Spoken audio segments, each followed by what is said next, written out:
সম্প্রতি বাংলাদেশ ও ভারতের মধ্যকার সম্পর্কে টানাপোড়েন দেখা দিয়েছে। এমন পরিস্থিতিতে বাংলাদেশ সরকারের সঙ্গে আলোচনার জন্য আগামী 10 ডিসেম্বর ঢাকায় আসছেন ভারতের পররাষ্ট্র সচিব বিক্রম মিশ্রি।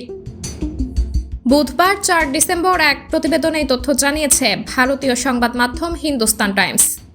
প্রতিবেদনে বলা হয়েছে, আগামী সপ্তাহে ভারতীয় পররাষ্ট্র সচিব বিক্রম মিশ্রি আলোচনার জন্য বাংলাদেশ সফর করবেন। গত আগস্টে নোবেল বিজয়ী ডক্টর মোহাম্মদ ইউনূসের অন্তর্বর্তীকালীন সরকার ক্ষমতায় আসার পর সিনিয়র কোনো ভারতীয় কর্মকর্তার ঢাকায় এটি প্রথম সফর হতে চলেছে। তবে উভয় দেশের কেউই এই সফরের বিষয়ে আনুষ্ঠানিক কোনো ঘোষণা দেয়নি বলে জানানো হয়েছে প্রতিবেদনে। আরও বলা হয়েছে, বিক্রম মিশ্রি সম্ভবত আগামী 10 ডিসেম্বর পররাষ্ট্র দপ্তরের বার্ষিক আলোচনার জন্য বাংলাদেশে আসবেন। বিক্রমের সফরের প্রস্তুতির বিষয়ে অবগত ব্যক্তিরা নাম প্রকাশ না করার শর্তে বিষয়টি জানিয়েছেন। সাবরিনা জলিল, সবার কথা।